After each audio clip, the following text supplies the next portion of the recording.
Glória a Jesus. Eu quero cumprimentar a todos com a paz do Senhor Jesus, amém? Amém. Só para aproveitar você que está de pé, abra comigo a palavra do Senhor no livro de Apocalipse, capítulo de número 3. Aleluia. Livro de Apocalipse, capítulo de número 3. Louvado seja o nome do Senhor. Deus, Ele se faz presente aqui em nosso meio, amém? Na proporção que se adora, é a proporção que se recebe. Aleluia, é verdade. Eu estava ali atrás, eu estava falando com Deus ali, a gente contribuindo com o culto, participando do culto, as crianças louvando, e a gente podendo sentir uma presença de Deus ali. E a todo tempo eu via como uma igreja virasse, sabe? Só que Deus, Ele usou Michel para falar sobre uma ansiedade aqui. Eu não sei se você foi sincero com você mesmo, mas Deus, Ele fazia a gente contemplar algumas pessoas ansiosas por algumas coisas. E essa sua ansiedade, ela está separando a tua adoração para Deus nessa noite. Ela não está permitindo que você dê o seu total para Deus nessa noite. Só que Deus ainda está te dando uma oportunidade de você deixar de lado, deixar no altar e adorar Ele na beleza da santidade dele. Quem achou? Diga amém. Amém. Vamos ler para nós ganharmos tempo. Capítulo 3, o versículo de número 7.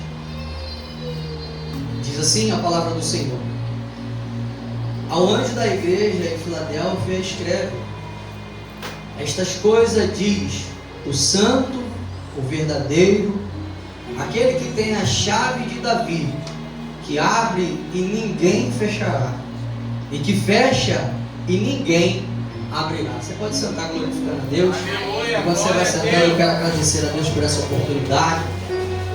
Quero agradecer a Deus pela vida dos nossos pastores, os ministros que estão na minha retaguarda, confiaram no ministério dessa tribuna.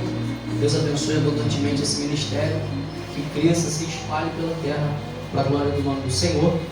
Quero agradecer a Deus também pela vida do nosso amigo irmão Michel, amém, que foi um canal de Deus para nós estarmos aqui a segunda vez, juntamente com a sua família, sua esposa Letícia, seu filho, suas duas primas, né, que está aí também, né?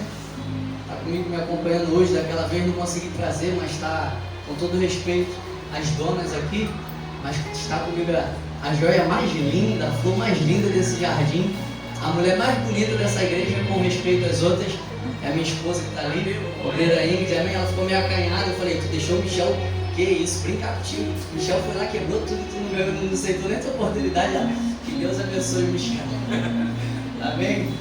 Mas está comigo minha esposa, minha filha Sofia, meu filho Abraão, minha filha Heloísa. Sou muito grato a Deus pela família qual Ele tem me dado, para poder cuidar, para poder zelar. E estou tentando, irmão, não é fácil. Ninguém disse que era fácil, né? Mas a gente tenta. Amém? Traga um abraço ao meu pastor Paulo Teixeira, eu congrego na Igreja Vida Nova, Ministério Emanuel em Santa Rita, em Nova Iguaçu. Um pouquinho distante eu estou, né? Estou um pouquinho distante de casa, mas eu tenho um ponto positivo. Estou aqui embaixo de bênção. Meu pastor me liberou para estar aqui, pedi com antecedência, falei, Michel, me avisa antes. Ele me liberou e eu tenho certeza que quando a gente está debaixo de bênção, a gente está com um ponto positivo para fazer uma menção numa palavra, amém? Então nós ganharmos tempo, eu prometo agora não te enfadar e falar só aquilo que Deus ele tem falado no meu coração. O capítulo de número 3 de Apocalipse, não, eu vou falando, eu vou ministrando aqui, mas você fica à vontade, o culto não é para mim. Aleluia. Amém? Eu vou repetir isso aqui de novo. Você fica à vontade, você está na casa do teu Pai. Amém? Você tem liberdade para adorar, você tem liberdade para glorificar, mas é um culto racional. Só faz isso quem entende. Amém? Então, se você está entendendo o lugar que você está, o Deus que você está servindo, aí você começa a fazer o que tem que ser feito. Quem está me ouvindo, diga amém. Amém. Glória a Jesus. O livro de Apocalipse, irmão, livro da revelação, é um livro que eu costumo dizer que eu não tenho muito hábito de ministrar dentro desse texto, ainda assim sendo um texto muito poderoso, um texto muito forte, mas ele fala sobre revelação, e quando a gente fala sobre revelação, a gente tem de um todo um temor muito grande pela Bíblia, mas quando a gente fala do texto do livro de Apocalipse, a gente fica com um temor um pouco maior, porque não é qualquer texto, é algo revelado. Sabe? A Bíblia diz aqui, o autor desse texto é o nosso amigo João. E para quem não conhece, João é aquele discípulo que certa hora Jesus está na beira da praia ministrando a palavra e está pregando e a multidão lhe aperta, lhe oprime. E Jesus está a ministrar, e o texto diz, isso aí você encontra Lucas 5, Marcos, o Evangelho de Jesus Cristo, você vai encontrar esse texto. O texto diz que Jesus pregando, a multidão aperta, oprime ele. Só que tem uma rapaziada chamada João, Pedro, vai lá. Está lá na beira do mar, lavando as redes. Por quê? Porque tentou pescar a noite toda, não pegaram nada, estava cansado, frustrado, triste. Mas estava lá limpando, lavando. Porque, irmão, é interessante, eu gosto desse texto, a gente não vai fugir desse texto aqui. Mas é interessante que para falar de João, de Pedro, desse texto, a gente entende que quando eles estão lavando, eles estão dizendo para a dificuldade: eu não desisti, eu não parei, só não deu certo hoje, mas vai dar certo amanhã. Eu não sei se você tem mão para receber isso aqui que Deus está falando. Eu não sei se você tem mão para levantar aqui agora e receber essa palavra, porque de repente pode ter dado tudo errado até esse exato momento, mas você não parou, você não desistiu, e só porque você não parou, não desistiu, Deus está movendo o céu em teu favor. E quando você chegar na tua casa, tem uma palavra de vitória, irmão. Glória a Deus! E Pedro, Tiago, João, eles estão ali lavando e o mestre entra no barco de Pedro. E você conhece essa história? Jesus pede para ele entrar mais um pouquinho. Ele entra para dentro do mar porque o povo atrapalha um pouquinho a mensagem, é muita gente. E Jesus está ali ministrando a palavra. Só que de repente Jesus vai falar assim: Pedro, afaste mais um pouquinho o seu barco, vamos para dentro do mar. E Pedro obedece. Só que depois que Jesus manda ele entrar para dentro do mar, Jesus vai falar: Pedro, faz o seguinte agora, lança a rede. Aleluia. Lança a sua rede. Aleluia! Aí Pedro, é o texto, não é eu, irmão, você pode ler lá depois. O texto vai dizer que Pedro vai falar assim: mestre, eu tentei fazer isso a noite inteira. Nós tentamos, nós nos esforçamos a noite inteira e não pegamos nada. Só que sobre a sua palavra eu lançarei a rede. Que palavra é essa, irmão? A Bíblia não diz, mas você imagine a mensagem que Cristo estava pregando naquele momento. Irmão, porque eu vou te falar uma coisa aqui, só pega isso aqui que entende. Jesus nunca vai dar uma mensagem que não traga resultado. Aleluia! Eu vou repetir porque alguém de repente aí não pegou, mas eu vou falar novamente. Jesus nunca dá uma mensagem que não faz um resultado na sua vida. Jesus já está pregando, mas vai praticar. Acabou a mensagem, entra, Pedro. Joga a rede agora, mestre? Eu ouvi a sua mensagem. A sua mensagem gerou fé no meu coração. Então por isso, por essa palavra, eu lançarei a rede. Pedro lança a rede. Você conhece a história que pega um mundaréu de peixe, a ponto de Pedro não conseguir puxar a rede. Aí Jesus fala: Pedro, chama a igreja. Quem é a igreja? João, Tiago, que está lá no outro barco olhando o que está acontecendo. Eu quero falar algo aqui para vocês. Se você tem mão para receber, levanta aí para receber. Jesus está falando aqui: a sua bênção está preparada e vai ser tamanha que você vai precisar chamar quem estava do teu lado no teu momento de dívida. Eu vou repetir isso aqui porque eu estou sentindo uma graça de Deus.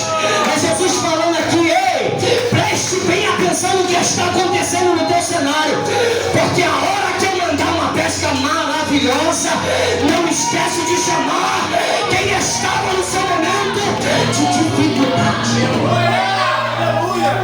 Aí você conhece o texto que foi a partir daquele momento que Jesus chama eles para o ministério. E esse é João. João esse que contemplou coisas extraordinárias. João viu multiplicação, João viu o cego enxergar, João viu o coxo andar. Eu fico imaginando que coisa maravilhosa. A gente já contempla algumas coisas no ministério, agora Jesus tem confiado na nossa mão. Tu imagina andar com Jesus, andar com o mestre, com o pastor dos pastores. Se você acha legal a história de Elias, meu Deus do céu, o ministério de Elias, que muitos pegam aparecendo do nada, fazendo tudo. Imagina andar com Jesus, irmão. Esse é o ministério de João. João começa a sua caminhada, e quando eu lembro dessa caminhada de João, eu lembro de Paulo no capítulo 4 de Filipenses, quando ele fala: olha só, eu sei lidar na escassez, eu sei lidar na bonança. Por quê?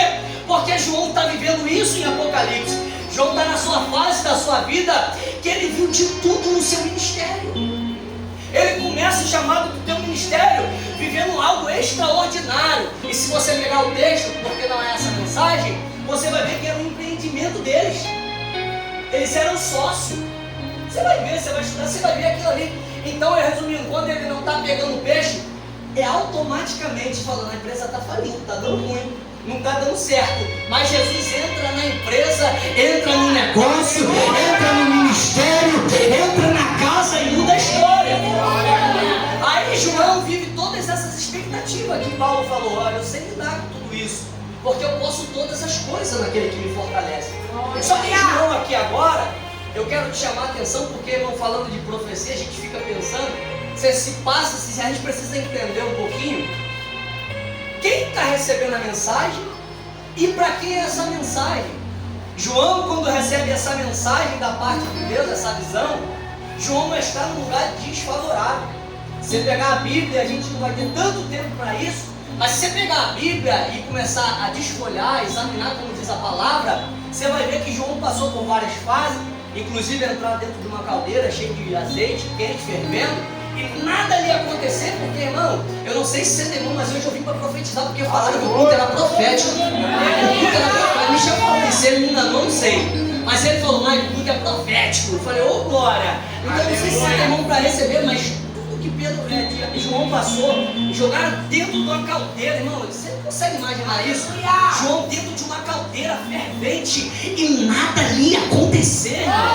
É Jesus falando para você que entrou aqui, nenhum mal lhe sucederá, nem praga alguma chegará à tua tenda, porque aos meus anjos eu darei ordem ao teu respeito sobre a tua casa para te guardar em todos os teus caminhos. Não é um caminho,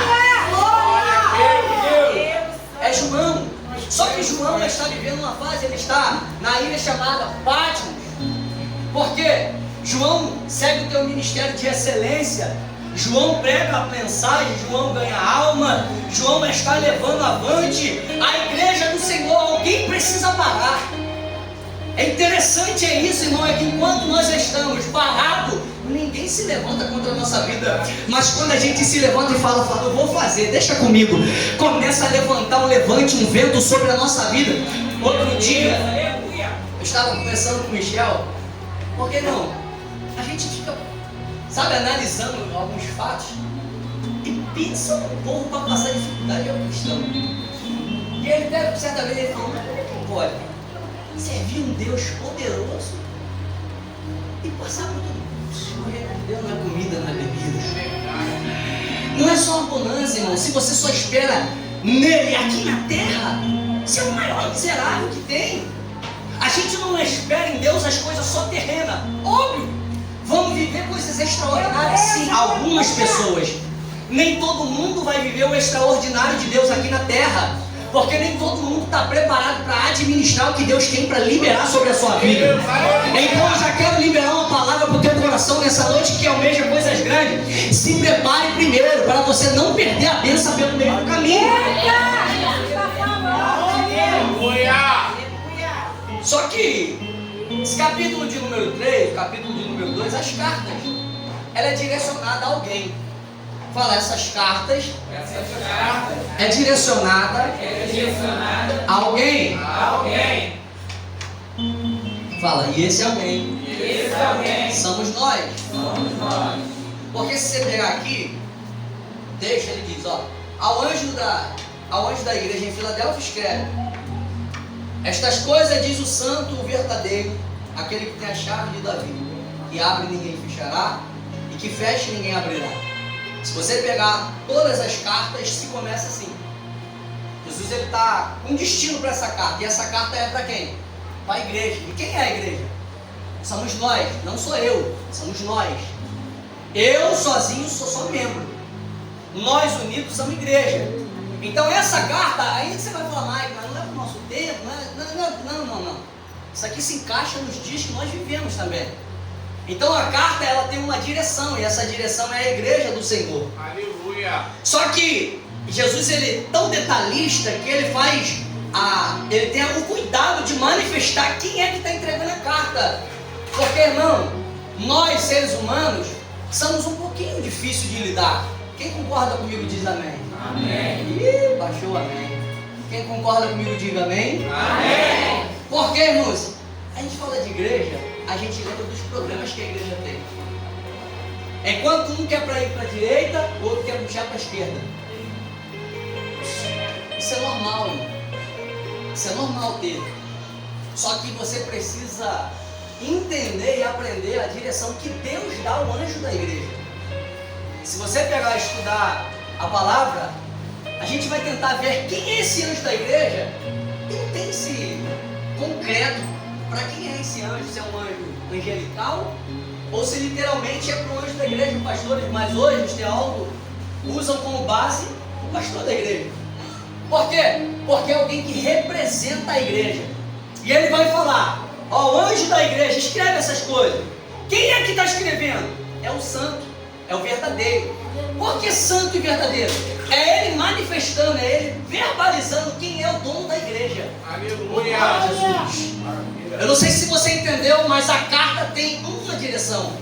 E esse dono dessa carta é o dono da igreja. Quem é ele? É o santo, é o verdadeiro. E quando ele fala é o santo, ele está mostrando uma característica que a igreja precisa ter. Qual é a característica? Santidade. Aleluia. O Deus da igreja é um Deus santo. Oh, glória. Aleluia. O Deus da igreja é um Deus verdadeiro. Eu não sei se alguém dentre nós aqui tem aquele meio pezinho fora e trabalha dentro da mentira. Mas é Jesus falando para nós: o dono da igreja é o santo, mas também é o verdadeiro. Aleluia. Porque tem gente que se santifica, mas pratica mentira. Então jogou fora a tua santidade. Porque a palavra diz que o pai da mentira, não sou eu que falo, é a Bíblia, que diz que o pai da mentira é o diabo. Então, se dentre nós, e isso aqui não é uma indireta, tem alguém que ainda pratica, deixa de lado. Porque o santo da igreja, o nosso Senhor Jesus Cristo, ele também é verdadeiro. Aleluia, Deus. Oh, glória a Jesus. Glória a Deus, aleluia. Aí o texto diz: tem a chave de Davi. Quando a gente fala de chave, eu gosto disso aqui. Quando o Michel deu o texto, eu fiquei com um ar de riso, porque quando fala de chave, irmão, pensa em alguém que gosta de chave, que sou eu. Eu estou falando sou eu, você se sentir ofendido. Porque todo mundo gosta de uma chave, só não gosta que eu defenda, né? É verdade. Quando é uma chave de um carro, eu quero. Quando é a chave de uma casa, eu quero. Um apartamento, eu quero. Mas é quando é a chave fenda para dar aquela regulagem, porque está saindo fora do trilho. Meu Deus é forte, aleluia. Aí eu não quero. Aleluia. Calma, irmão. Eu falei só eu, não falei vocês. É eu que sou assim. Lá o Ministério Emanuel, que de repente é assim. Aqui não tem ninguém assim. O pastor falou comigo aqui, eu não tenho trabalho. O cabelo dele não está nem caindo, nem está ficando branco. Entende? Então, quando a gente fala de uma campanha, de uma temática que fala sobre a chave, a gente começa a pensar várias coisas. Só que o texto aqui não está falando só da chave da casa. De repente você entrou aqui esperando uma chave de casa. Eu tenho algo para falar de Deus para você. Você vai receber a tua chave. Só que é no tempo certo, é no tempo de Deus. Aleluia. Tudo tem um momento certo e a hora certa da tua chave chegar, vai chegar nas tuas mãos. Mas o que a Bíblia quer dizer, oh, glória a Jesus, ela representa, ela tem uma alegoria que ela representa autoridade e poder. Por quê? Jesus ele vem mostrando quem é o dono da igreja, sua essência e tudo que ele tem em suas mãos. Só que o que me chama a atenção nas cartas a qual João ele vai tendo visão e vai escrevendo, é que toda vez que João escreve, na maioria das cartas relatadas, ele expõe quem é que está mandando escrever. Ele fala a qualidade, mas porém expõe o defeito. Você repara que ele vai falar, porém tenho contra ti. Estou vendo que tu tem poucas coisas, porém eu tenho isso contra você. E isso me chama a atenção, irmão, porque eu fiquei pensando, eu falei, por que Deus, ele dá, na visão das cartas, ele faz um elogio e depois ele vem com um defeito. Aí Jesus fez eu lembrar, cara, de uma época que eu sofri um acidente e eu tive que tomar uns pontos. Foi a minha primeira vez que eu sofri um acidente. Eu tive que tomar 11 pontos na perna. E eu era pequeno ainda, eu tinha 11 anos de idade. E eu lembro como se fosse hoje, porque isso nunca mais vai sair da minha cabeça. Meu pai falou assim, eu lembro que era sábado, no domingo seria Páscoa. E meu pai falou assim, olha, mãe, eu vou no mercado com a sua mãe. Você fica brincando aqui na rua e não sai daqui. Enquanto eu vou no mercado com a sua mãe. Eu falei, opa, quando ele saiu, eu fiz o quê? Eu vou na outra rua. Só que quando eu fui, presta atenção, irmão. Quando eu fui na outra rua, tava tudo bom, tudo legal. A gente brincando, meus primos estavam lá também, e a gente brincando, tudo legal. Só que de repente eu fui andar de bicicleta e um Fusca me acertou. Um para-choque do Fusca de ferro, aquele para-choque abençoado. E ele cortou a minha perna. Agora você imagina o desespero de alguém, porque meu pai é o pai, tá? Ele faleceu, ele vai fazer, fez 2 anos agora. E eu sinto muita falta do meu pai. Quando eu conto a história com meu pai, que eu vi com meu pai, ele fala assim, meu pai é muito ruim. Eu falei, não, meu pai é muito bom. Porque se tu tá me vendo aqui, eu foi eu. E aí, eu comecei a ficar num desespero, porque eu sabia que eu ia apanhar. Porque meu pai escreveu no leu, o couro comeu. Era essa a frase dele. E eu fiquei desesperado, aí minha prima, eu estava mais desesperado que a coça que eu ia tomar, porque com os pontos eu ia levar, porque eu não sabia nem que ia levar ponto. E eu desesperado, minha prima, para, cara, não chora, me pegou no colo, que era ela mais velha, e me levou para casa. E quando eu cheguei em casa, eu estou esperando meus pais chegar. Meu pai chegou, o que houve? Machucou, desesperado, correu para o hospital. E eu preocupado que ia apanhar, e antes dele me levar para o hospital, uma vizinha entrou lá, meu Deus, cuidado com a vizinha, irmão. Vizinha é benção, mas tem que tomar cuidado. Rapaz, a vizinha entrou lá no pastor, fiquei desesperado, criança, 11 anos, entrou lá e falou assim, deixa eu ver teu machucado. Ela era muito amiga da minha mãe. Aí eu com a perna esticada pro alto para poder estancar o sangue, ela olhou e ela falou assim, cara, vai ter que amputar.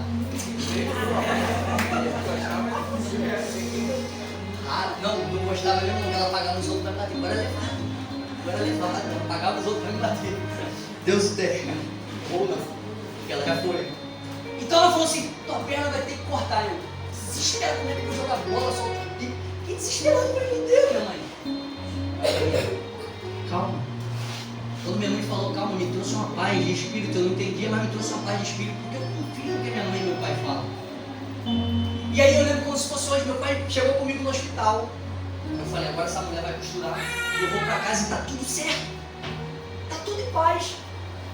Só que quando eu cheguei no hospital, veio aquela moça, que eu não lembro mais nem a fisionomia, mas branquinha, parecia um anjo, né? As enfermeiras só de branco. Falei, ela vai resolver o meu problema, e ela esticou minha perna. Falei, vai só costurar. Ela me veio com uma gaze, ela me veio com um soro. Tem alguém que trabalha aqui no hospital aqui? Ninguém? A irmã ali, ó, me deu com carinho, pessoal, tá? Pelo amor de Deus. E aí, pastorzão, ela pegou, eu lembro como se fosse aquela garrafa assim, de soro, e fazia como se fosse uma torneira assim, ó, dentro de uma machucado e a gás. Tava sentindo uma dor de quando eu bati no carro. E eu fiquei desesperado, minha mãe me segurando, ai. Ela, calma, vai doer, mas vai curar. Eu não sei se você se perdeu aqui já. Mas é Jesus falando, vai doer, mas vai curar. Aleluia! Só pra gente não esquecer de onde a gente está. Eu estou falando que Jesus ele expõe a qualidade, mas traz o defeito da igreja. Aí a gente entrou aqui no testemunho, certo? Aí ela começou a limpar, depois costurou. Resumindo, nunca mais precisei voltar no médico, tô sarado. Aí quando eu comecei a estudar esse texto, Jesus me fez lembrar dessa história minha. Aí Jesus falou comigo, eu preciso expor. Eu preciso limpar dentro da ferida. Meu Deus! Para não infeccionar-se. Aleluia! É Deus falando com alguém aqui. Você fecha os olhos por alguns instantes. Meu Deus! Deixa eu levar. É Jesus falando para alguém que entrou aqui.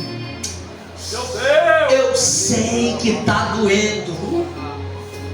Porque quando a gente está passando por um momento de dor, a primeira coisa que a gente fala é: Deus, será que você não está me vendo?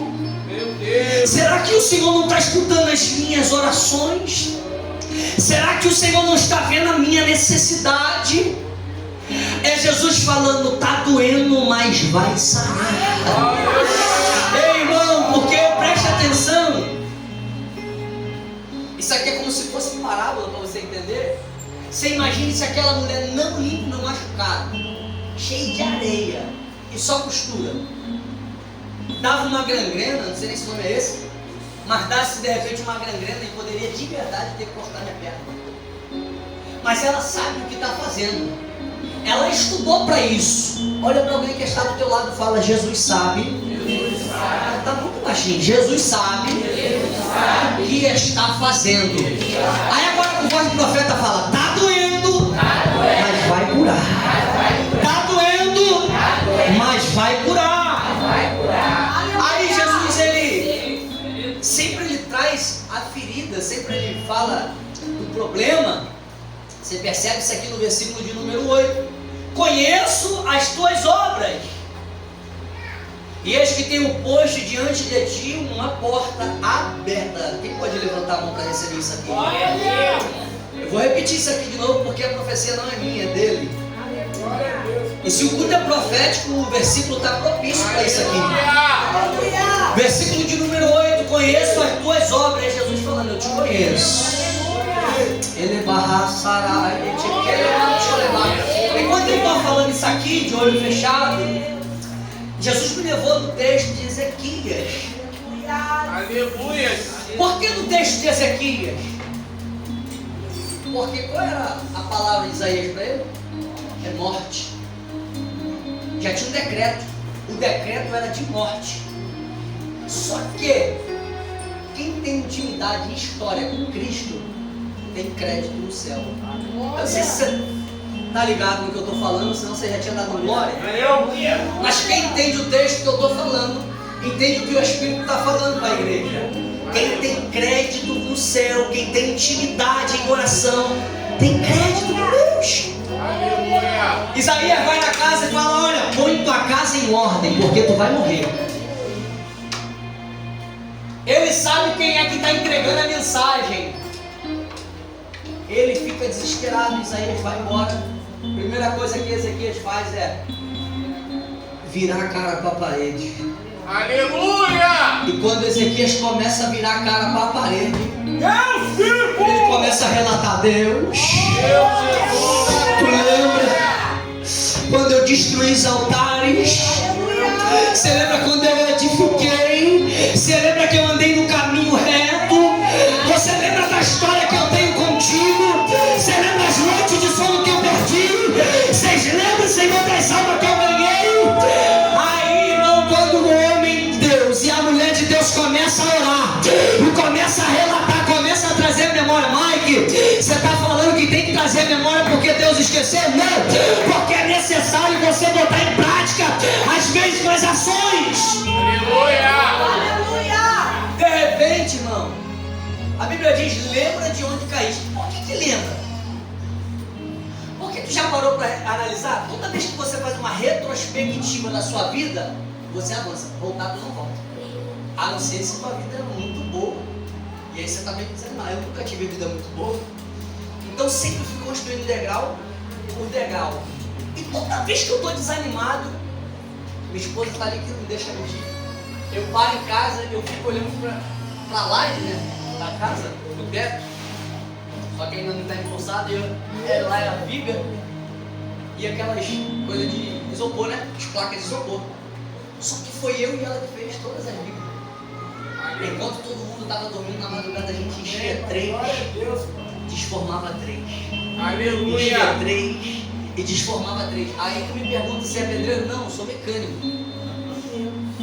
Só que o pai dela é pedreiro. E quando eu decidi casar com ela, eu falei, me ensina pelo menos pra mim. Porque eu pobre, eu não tenho condições de pagar. Eu vou fazendo devagarinho, com qualidade, mas devagarinho. E a gente foi construindo. Então toda vez que eu estou fraco, que eu deito no sofá ou na cama, eu dou de cara pra minha live. E aí o Espírito Santo fala, você lembra? Mesmo cansado, você fabricava. Mesmo cansado, você não faltava. Mesmo cansado, vocês avançava.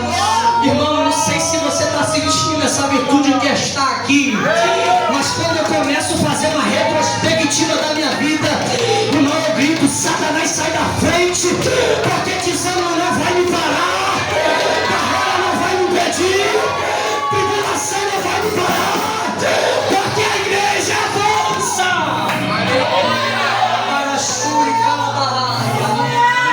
Será que você pode, por alguns instantes, fechar os teus olhos e fazer uma pequena retrospectiva da tua vida? O que você passou para chegar até aqui? Quantas barreiras você enfrentou? Quantos não você ganhou? Quantos risos de deboche riram da tua cara? Zombando do teu ministério, zombando da tua família. Enquanto eles zombavam, enquanto eles desacreditavam, Deus falava: eu conheço as tuas obras, eu conheço o teu caminho. Fica tranquilo. Aleluia! Enquanto você tiver, irmão, no momento, porque isso é natural. Isso é natural, esses sentimentos são naturais. Quando eu falo de sentimento, eu lembro de Neemias. Porque o texto de Neemias diz que quando Neemias está num lugar propício, bom, favorável, confortável, luxuoso, alguém está sofrendo. Só que Neemias está lá, só que não sabe o que está acontecendo. E quando o seu irmão Anani chega e ele fala: como é que está o povo? Como é que está a nossa parentela? E ele fala: grande desprezo, miséria. Na hora o texto diz que ele começa a chorar. Ele chora, lamenta, senta. Por quê? Neemias está mostrando a sua naturalidade, a sua natureza. Então esse sentimento que bate em você e bate às vezes em mim, bate no pastor, porque não tem super-herói aqui, é normal. Só que você precisa ler o texto de Neemias e entender que tem momento de chorar, mas tem momento de orar e levantar, erguer e fazer. Porque ele tem um momento, ele vive o momento dele. E pelo amor de Deus, você tem alguém aqui que não deixa viver o momento, para. Respeite o momento. Porque às vezes a gente tem um defeito, às vezes a gente quer jogar um fardo em alguém que não é o dele, só o nosso. Por várias vezes eu joguei um fardo na minha esposa, querendo que ela fosse da forma que eu sou na igreja. E ela não vai ser, senão ela era o Mike.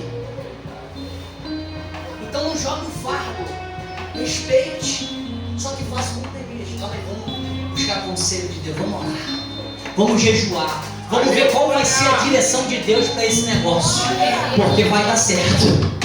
Oh, glória a Jesus. Aleluia, Deus! Então, João ele começa a escrever a carta e ele vai dando as qualidades e dá os defeitos. Só que Jesus ele sempre vem através da palavra, ele vem animando, ele vem falar: olha, eu conheço as tuas obras e este tem posto diante de ti uma porta aberta. Essa porta o Mike está passando e entrando hoje, ô glória. Aleluia! O pastor falou que está entrando aqui também, ô glória. A igreja está falando que está entrando também, então a vitória é nossa nessa noite. Aí ele fala: ó, a qual ninguém pode fechar, que tens pouca força. É Jesus falando: eu sei que você tem pouca força, entretanto, mesmo com essa pequena força, mesmo você querendo ser como a pastora, mesmo você querendo ser como pastor, mesmo você olhando para cá e querendo ser como os ministros, porque é muito fácil daqui de baixo olhar para cima e falar: eles são muito fortes. Só que eles também têm os defeitos como vocês, eles também têm as fragilidades como vocês. E aí Jesus falando: mesmo você tendo pouca força, não negaste o meu nome, ô glória a Jesus. É Jesus falando para a igreja: eu sei que a tua força está pequena, eu sei que estão desacreditando do teu ministério, mas fica tranquilo que vai dar tudo certo, porque eu vi que você não tem negado o meu nome. Aonde? Na igreja? Não, lá na minha casa.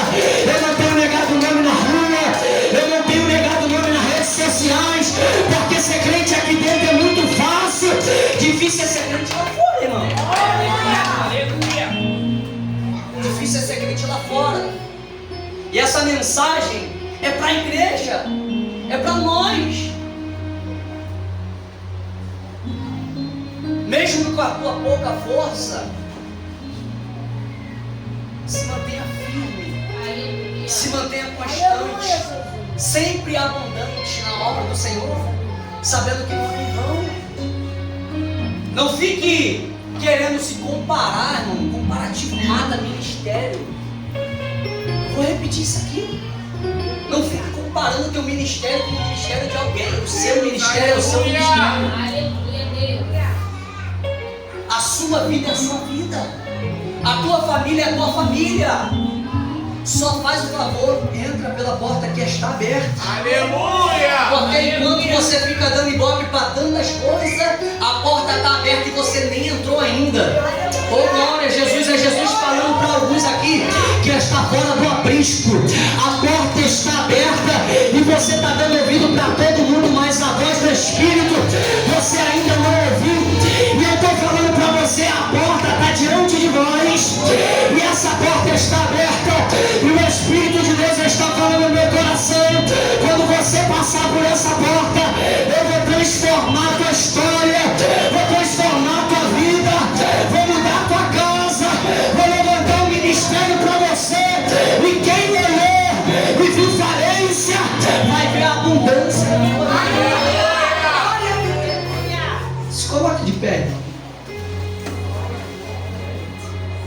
Aleluia!